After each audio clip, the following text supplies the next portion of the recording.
D'abord, il est très difficile pour un écrivain de parler de son livre. Premièrement, c'est que en parlant de son livre, on a l'impression qu'on va écrire un autre livre de son livre.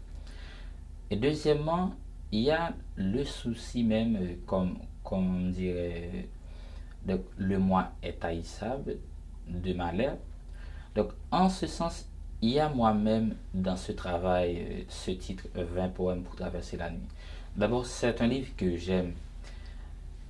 Premièrement, je suis poète et deuxièmement, je suis poète haïtien. Et en tant que poète haïtien, je suis caraïbéen, il y a toute une histoire, il y a tout un ensemble d'événements, des dates importantes dans l'histoire d'Haïti, ou du moins toute une série euh, de réalisations, je dirais, événementielles. Prenons par exemple les Tontons Macoute, les Lavalas, donc, qui sont liés à la politique haïtienne. Dans ce livre, je fais un travail de mémoire. Un travail de mémoire, c'est que j'ai fini par comprendre que, en tant que poète, écrivain bien sûr, il y a une tâche qui m'a été confiée. Et cette tâche, c'est de partager au monde le rôle d'archive qui est la langue. Donc, j'utilise un français haïtien, et quand je dis un français haïtien, donc on va voir la trace de la langue haïtienne imbibée dans tout ce que j'écris, et on va voir aussi des traces historiques. Et je vais partager avec vous un poème qui m'est très cher. C'est une histoire qui a eu lieu à Carrefour, et c'est spécialement, c'était à Rouanet 93, une mère et qui a perdu ses trois enfants. Et cette histoire a été, je dirais, a été déjà produite à Gonaïve, à Jérémie. Donc, j'ai décidé d'écrire un poème pour retracer l'histoire parce que j'ai l'impression que le peuple haïtien oublie facilement.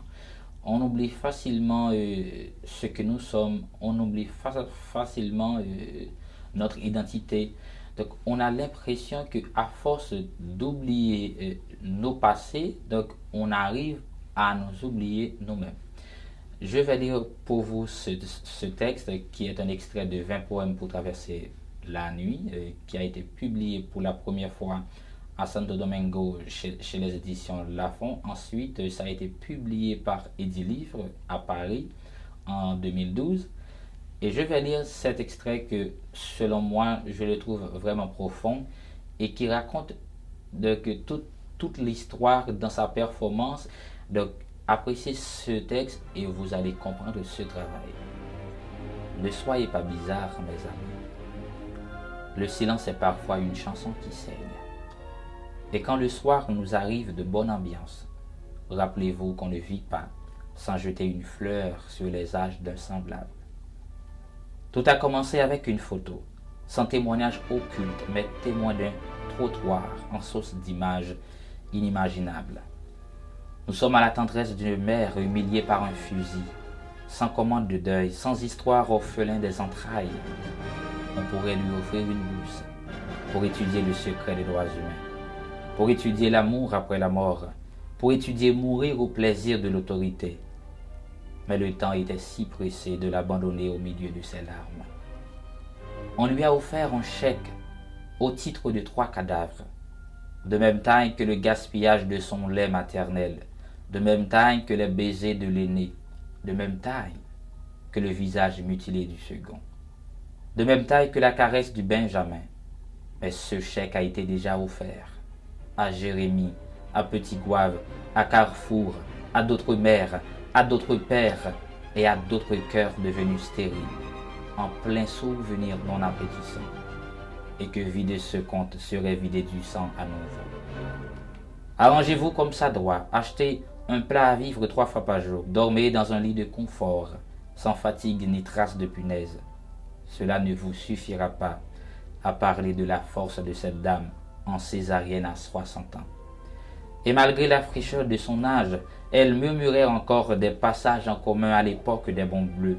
Par exemple, la disparition de son mari, une nuit de célébration de noces, Et depuis ce jour, on dirait qu'elle a été condamnée à des nuits blanches et à des jours humides, de rires noirs et de paroles inachevées entre ses veines. Si seulement nous pouvons comprendre ce que dit la pluie après avoir accompagné un déluge. Quand sous les grêles, des familles dissipent en hécatombe. Si seulement un regard pouvait mettre en retard une fusillade et que la nouvelle se répandait de manière sélective, cette dame n'aurait pas eu le temps de rassembler tous ces cris qui valaient l'exil du photographe. Il y a des jours à ne pas numériser, parce qu'aujourd'hui la caméra est sensible à la gâchette. Et c'est aussi interdit de filmer l'enterrement de point fixe, un maître prépayé, parce qu'une caméra aveugle est un enfant de la bonne promesse. Enfin, comme toute sérénade à éviter, cette dame cherchait un pied à danser.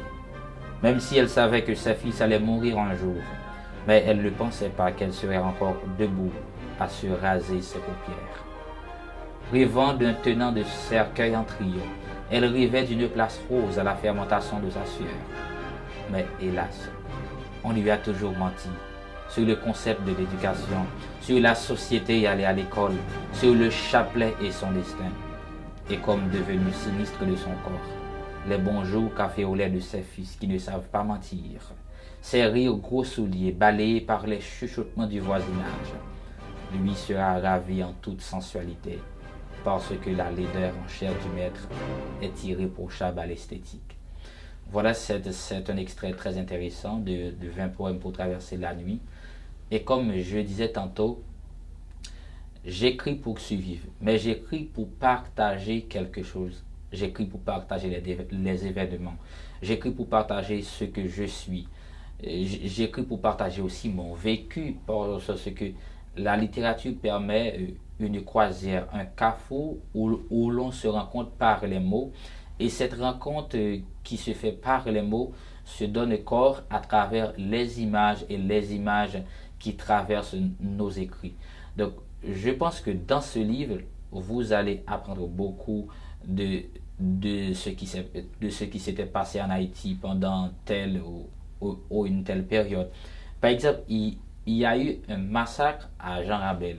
Et j'ai aussi écrit un poème pour rappeler aux gens de Jean Rabel qu'il y a au moins un poète, un écrivain qui n'a pas oublié ce qui s'était passé. Et je pense que la littérature a cette fonction. Et cette fonction qui est à la fois littéraire et historique, donc ils sont liés, comme disait déjà René Despès, la littérature haïtienne est au bouche à bouche avec l'histoire d'Haïti. Voilà, c'est ce que j'ai fait dans ce livre. Je voulais présenter au monde extérieur ce que j'ai comme frustration, ce que j'ai comme regret et ce que j'aurais bien aimé voir autrement, en fait, ce que j'aurais bien aimé qui n'aurait pas eu, mais c'est bien malheureux, donc ces dates sont bel et bien vivantes dans ma mémoire. Pour finir, je vais lire un dernier extrait, c'est Une nuit d'adieu à Jean Rabel. Une nuit d'adieu à Jean Rabel. Elle fut la terre de ma dépression divine, ce nom de fleur à résonance d'amour. Elle fut la terre d'une chaleur en retraite, ce massacre a brûlé les semences. Tu m'es apparu en songe comme le premier baiser du matin, en chair comme un rouge à lèvres de vieille date.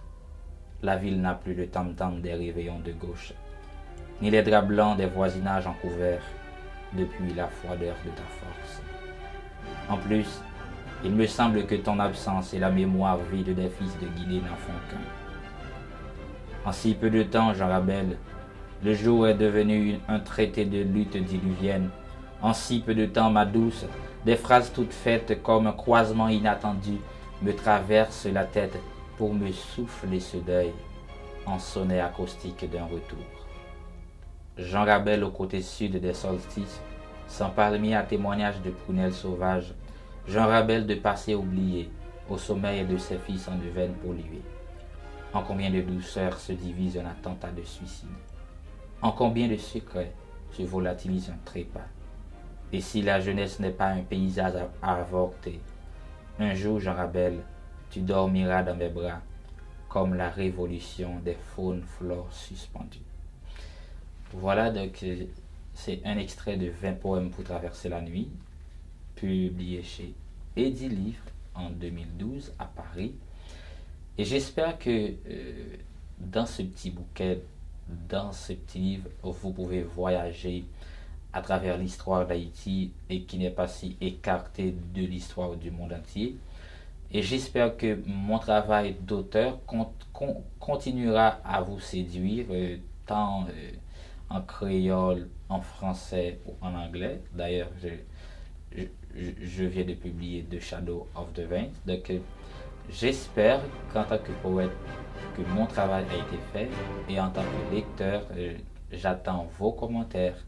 Et aussi, n'oubliez surtout pas de vous acquérir de ce livre. Merci infiniment.